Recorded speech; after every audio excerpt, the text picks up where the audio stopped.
and Burke. Well, he got the most. Berkeley got second, and Wheeler got the third highest. And of course, in the primary, you reduced the candidates to two. So Mayor Wheeler was dropped.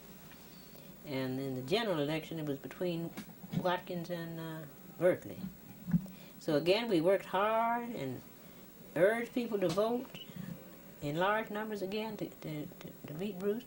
And he seemed to have the support. This was kind of a strange situation. We have a nonpartisan city election where we don't have political identity on either on the ballot or even not supposed to have it during the campaign. But traditionally, in Kansas City, where the Democrats outnumber the Republicans, where they did, I don't know where they do now, not because things are different. But people, although it's a nonpartisan election, Kansas City had not elected a Republican candidate for mayor, I think, since 1924. Mm-hmm. And although you're not supposed to label yourself Republican and Democrat, people know whether you're Democrat or Republican, you know. And Bruce pulled no bones about the fact that he was a Democrat, and the Democrats had the majority of people. And the Democratic organizations in town and Democratic leaders said they would support Watkins. The labor organization said they would support Watkins. So we felt pretty good about that, especially since it was traditional to elect the Democrat as mayor. But in the general election, Mr. Berkeley, who was a Republican, won. He defeated Watkins. And the Democratic organizations and the labor groups, which had said they were going to support Watkins, didn't do it. They let Bruce down. They didn't do it. And let Bruce down, let us down. So I remember he you lost. had two editorials on March 30th of 1979, and one was that the only inference that can be drawn is that Watkins lost because he is black. That's right. But the other editorial also was that now the voters have voted, and we all have to draw together around the person who has been elected. So there was both the positive and the negative that you expressed. Yeah, I think we urged that since Mr. Berkeley won, that we should rally around him and support him. And he was Berkeley was very diplomatic. He didn't he didn't brag that he won or anything. He was very sensitive and cooperated with people in a quiet way, and finally people rallied around him, and they like Berkeley now. He's still the mayor, and they like him now. He's all right. Then in 1982, there was another important election with a more positive result, and that was the election of Alan Wheat for Congress from the 5th District. What was your part in that election? Well, we supported Wheat just about like we did Watkins at first. When it was first mentioned that Wheat was going to run, at first we were skeptical. We didn't think. For instance, I didn't think he could win. I didn't think we could win a congressional. The black man could win a congressional seat at that time. But he was confident. He thought he could. He had been a state representative. Was a very competent lawmaker, a smart young man, and he thought he could win. And most of the people didn't think so. Very early on, you wrote as Louis Blue an editorial that was kind of I saw it as kind of a teaser because it had a question mark at the end, and it was Alan Wheat for Congress. That was in March of 1982. Kind of bringing the subject up to see what people thought. But at that time, we didn't think that he had too much of a chance. And after we'd had this experience with Watkins, and it's a much wider office. I mean, it takes in black people. When we knew the black voters couldn't elect Wheat. He'd have to have a lot of white support in order to win. But Yeah, that was a surprise, and we worked hard for him, although we weren't sure he could win. You covered every event. Everything. Yeah, we covered everything. Small and large. That's put right. his name before people. And then we got into the spirit and tried to get the community in the spirit. Way maybe we can elect a. Yeah, you told the community there had to be more fire in the campaign in one of your editorials. Yeah, we raised a good campaign for him. And then I remember that editorial that you wrote that was called "Hope They Mean It This Time." Oh, well, he was getting some promises of support, and we were hoping that they would really keep their promises this time. Not let him down. Not like him like they did Watkins. Then there was another very positive part of Wheat's campaign. He was support. He got the support, and when we found out that Congressman Bowling, who had been a congressman from this area for 34 years, 17 terms. He'd been congressman for 34 years in this area, popular congressman most of the time. And there was quite a large group of people trying to get his seat when he said he wasn't going to run. A lot of people filed. I've forgotten whether there were 11 or quite a large number of people running for the office. So we wanted to run, all right. And if we had lost, there wouldn't have been any. There wouldn't have been a disgrace or anything like that, because they had a large group, and that probably played into his hands because all the other candidates were were white, and the white vote therefore was divided among all these people. And the black community could come out solidly behind Wheat, which it did, and helped him get through. He won the primary out of all those people. That was really kind of miraculous. Quite close, I guess. In fact, he had conceded defeat, hadn't he, at one point? That was in the general. Mm-hmm. When he conceded defeat, I think, was after the primary. He won the primary, and he won the Democratic primary. Out of all these candidates, which was kind of a surprise. Yes. And how sweet it must have been when he really won. Yeah, but then too, Bowling threw his support to Wheat. That was a factor that was very much in Wheat's favor. The sitting congressman endorsed this young man. So in the general election, when he was pitted against a Republican named John Carnes, who was an Independence, Missouri councilman. We didn't know whether Wheat could beat him or not, but we kept working hard and urging people to vote, especially in large numbers. And that is, on the night of the general election, is when we thought Wheat had lost. In fact, the newscast came out that he had conceded. He had conceded defeat to Carnes. Well, that was more or less, that was kind of halfway expected, But later, after some more of all the votes weren't in, so other votes came in, and toward the end of the night, Wheat had won. So it was really a surprise. A surprise to him because he conceded himself.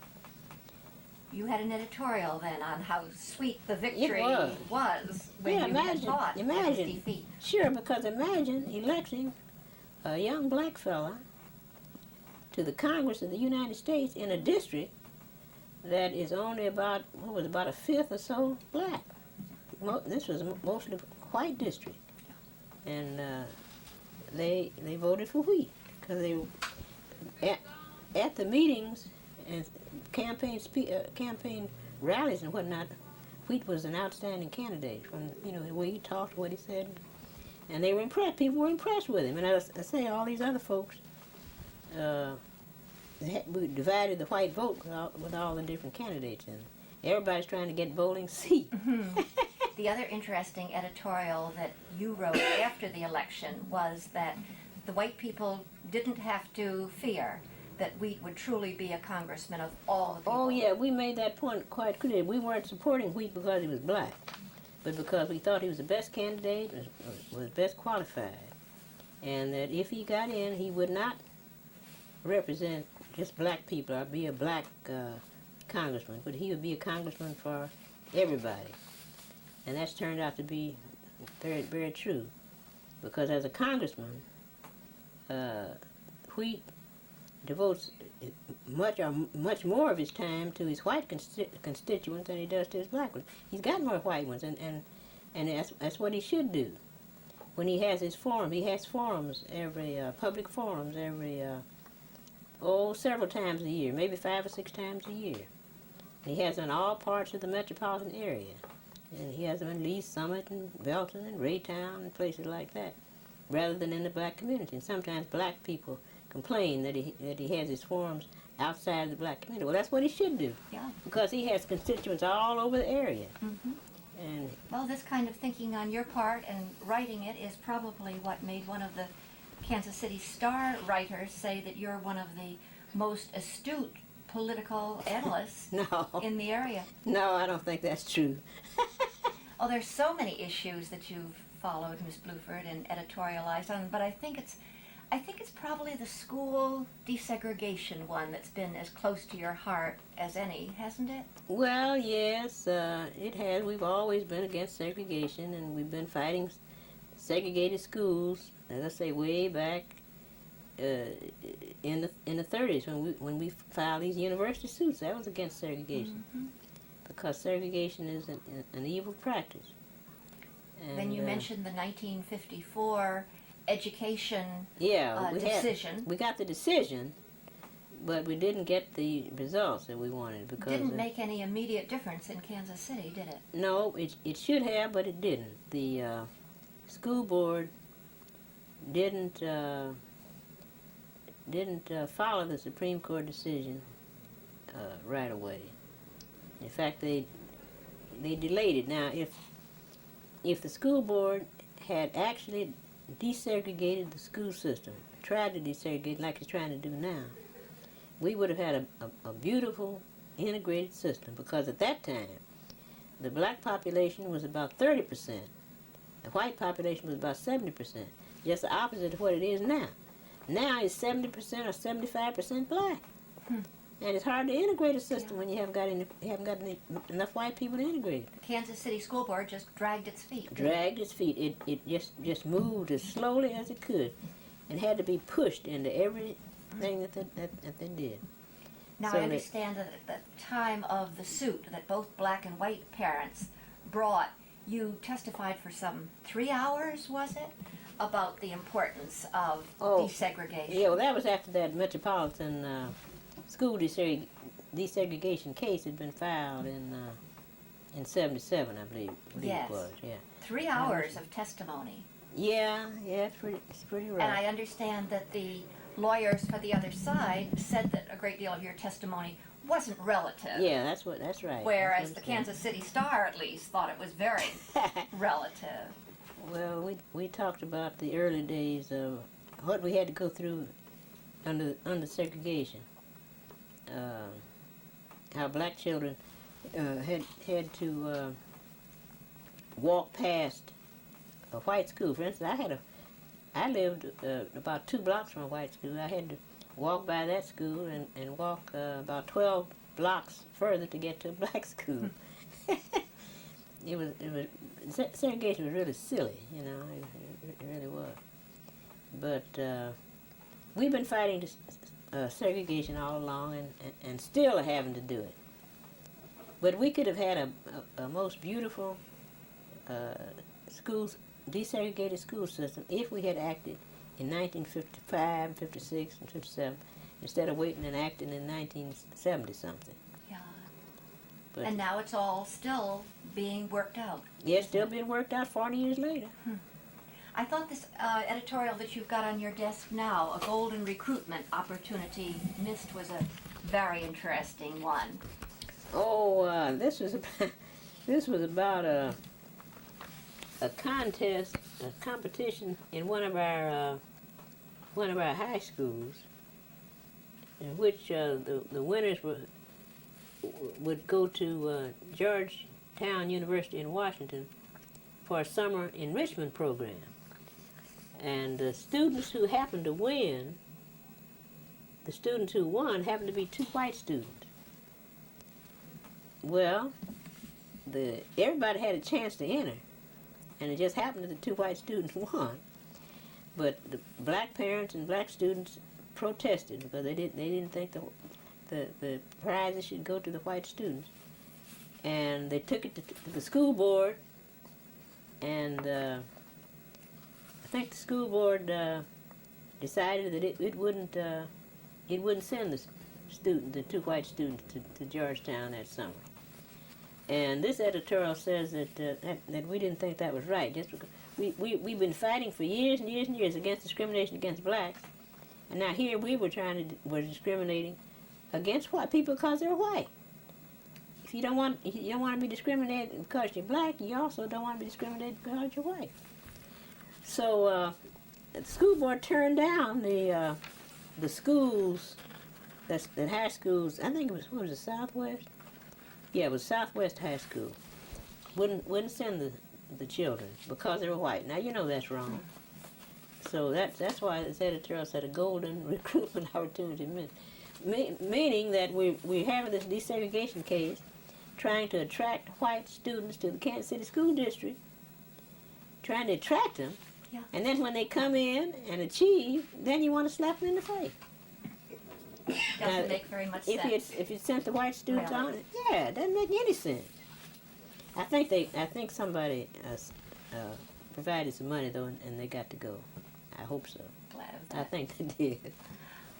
Well, then if we come up to very recently, just last May of 1989, it seemed as though there was more than poetic justice when you got that honorary Doctorate of Humanities from the University of Missouri.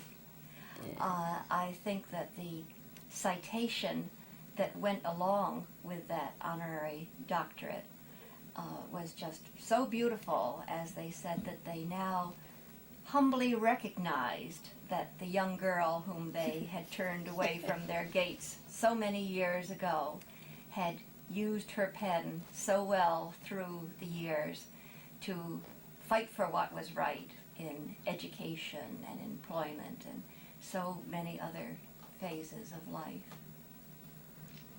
Yeah, well, that came as somewhat of a surprise 50 years later. I think it was Donna who told me that Mr. Benton, with whom you've worked for so many years on the call, when they called from the University of Missouri, answered the phone, and when he was told what they wanted, said, "You mean they're going to let her in now?"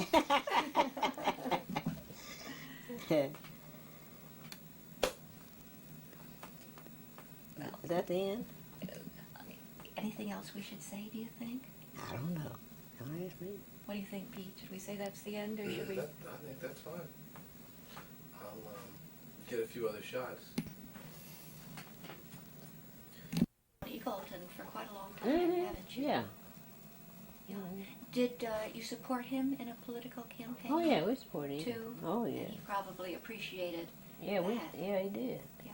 It has been a long time, too, because the picture that I had... Attorney or something. Mhm. But he was Attorney General, and then ran for the Senate. Yeah. I thought it was such a shame when he was up for vice president. Oh, wasn't that a shame? And just because he'd gone for some help, Yeah, that was psychic help, the way so many people should go and That's don't, right. That's that right. he was That put was down terrible. for Yeah, it. That it was was. such a shame. It was. I think we talked about that presidential campaign. We gave him down the country for that Yeah. too. It was bad for Eagleton, and it was bad for the whole thought that Yeah. anybody who He has to have knows psychiatric he needs treatment. help and Yeah. goes to get it is put down for it rather than appreciated Right. Mm-hmm. for it. That was terrible. Yep. What's he taking now? Shots of your interviewer. Oh, oh, okay. So I think we did pretty well bringing out the different themes of your editorials, optimism, ways of making good things come out of even bad situations, pushing for people to vote and pushing for them to vote with good feelings about their community and themselves. Maybe so. I couldn't tell. You'll tell better when you see how it all hangs How long was together. that? I need Yeah. it, and I have it. Do you get pleasure out of writing your editorials now? Not now, since I got to write them by hand. No, that's so different when you have to do Oh them yeah, when with I a got a broken typewriter. arm. Yeah, sure. Yeah. Yeah, I enjoy it. That would have Except been another you- good question for me to ask. Except usually on Thursdays now, I'm usually so tired that I don't feel like doing it. But I remember you gave me a very interesting answer before to the question of how do you write your editorials. What did I say? Remember you said that you Yeah, just sort of flows Ideas kind of come once you true. get started. Well, before I had trouble with my eyes, I read the papers regularly anyway. But now I have a hard time reading them every day. Oh, it's so difficult when it gets to be so much slower. Yeah, so isn't it? slow. Yeah, because with the same amount of effort, you can only do a very small amount Yeah. in comparison to what you did before. What I used to do, yeah. But you get old, you just get old, I guess. Well, it happens to everybody, Get I old. think. And why is it that someone who that Fella. happens so often? This friend of mine that went, I told you went to Thailand. He went to one Yes. time. Gerard Bryant.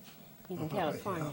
You know Dr. Bryant? Yes, I do. Dr. Bryant loved to read, and he Yes. lost his eyesight. He lost his eyesight and he moved out to California to be with his daughters. But he used to say, I knew something was wrong. I got so I couldn't read my Time magazine. Oh, gee. And now he can't read anything. Miss Bulford, I understand in connection with this idea of your being the voice of conscience in Kansas City, that there have been times even when people who are friends of yours have said things that you felt weren't in accord with everybody's good, that you felt you would speak out against what that person has said.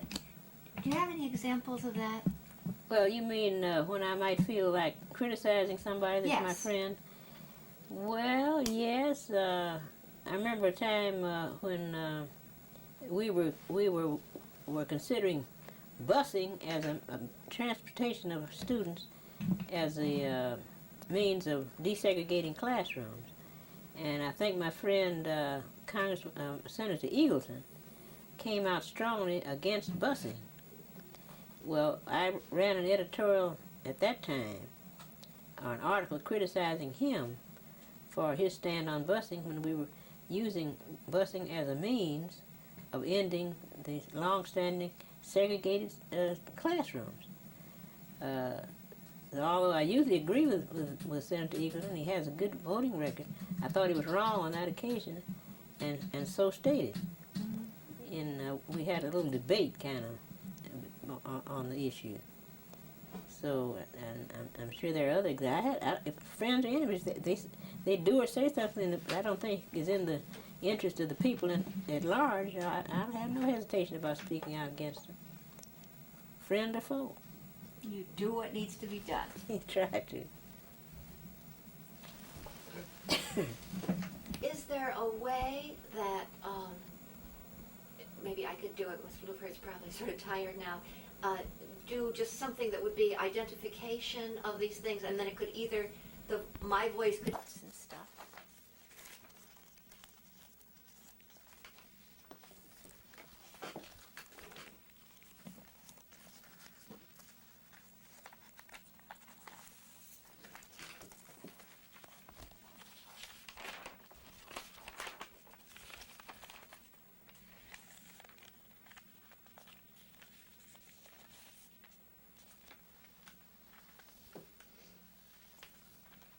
Oh, the other one thing I was thinking I'd like to get in that we didn't, I wanted to get in that Mr. Franklin had been the one who had composed that creed that I like so much in the call.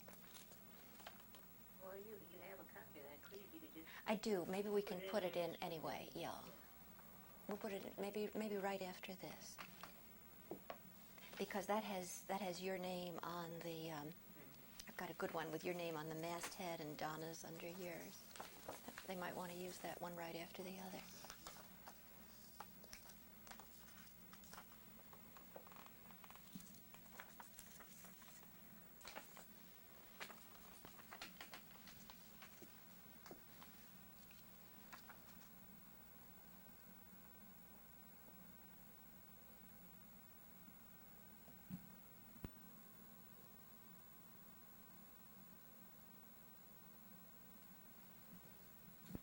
Now,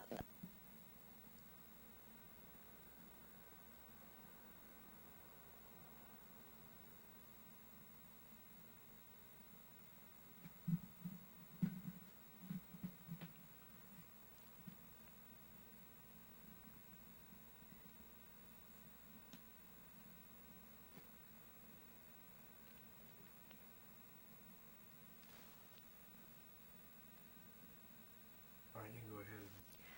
the call's platform was written by C.A. Franklin. The call believes that America can best lead the world away from racial and national antagonism when it accords to every man, regardless of race, color, or creed, his human and legal rights. Hating no man, fearing no man, the call strives to help every man in the firm belief that all are hurt as long as anyone is held back. This is a creed that has been adopted by the National Newspaper Publishers Association, which was formerly known as the National Negro Publishers Association. And so it's used by many other members of the black press.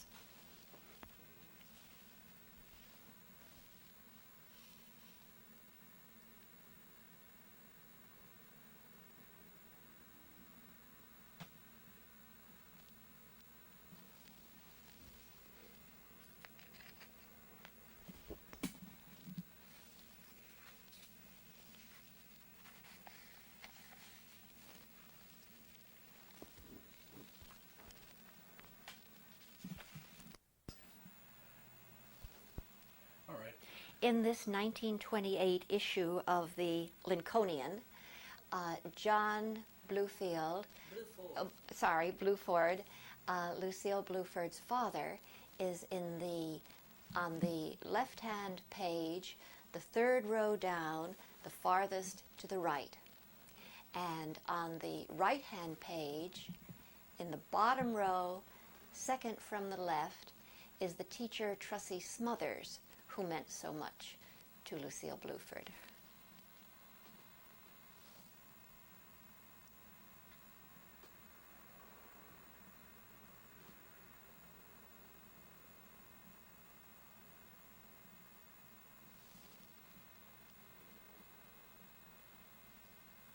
All right. I'll probably only be able to give you. We're gonna get all these pictures in. How you doing, Tom? Fine, how you doing, Pete? Fine. 10, 15 seconds. This is Roy Wilkins. Okay. This is Lucile Bluford with her nephew Guyan Bluford.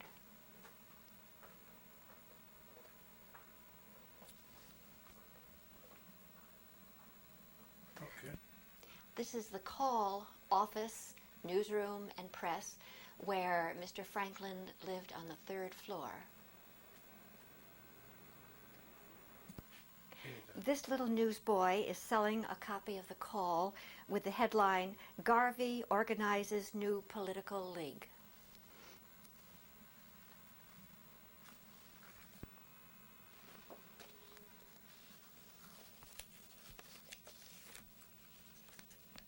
Thing himself in college, so that helps so much. Well, I wrote a grant, National Endowment of Humanities, and left it to come to work in this town.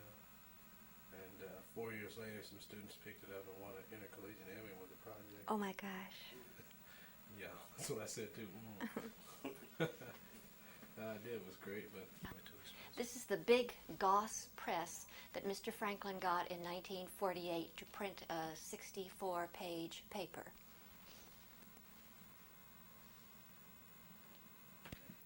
This was C.A. Franklin's funeral in 1955 in his press room. The Goss press is over on the left.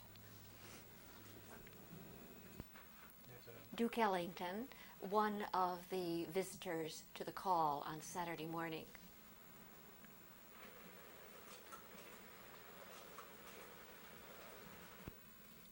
Bojangles, Bill Robinson, another visitor to the call on Saturday morning.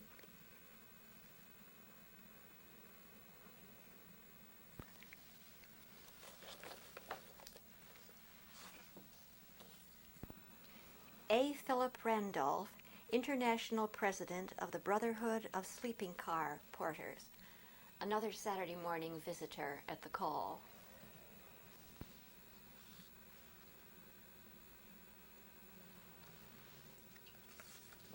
Oh, you think- 18th Street, Kansas City, alive with people and businesses in the 30s.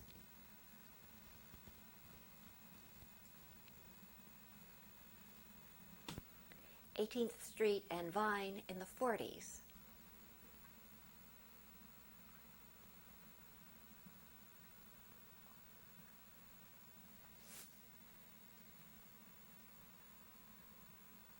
Part.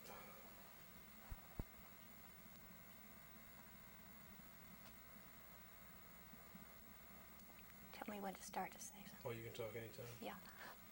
This is the article of Lucile Bulford on the Sykeston lynching. The people in the middle of the picture are the wife of Cleo Wright, the man who was lynched, the wife on the left, and her mother on the right.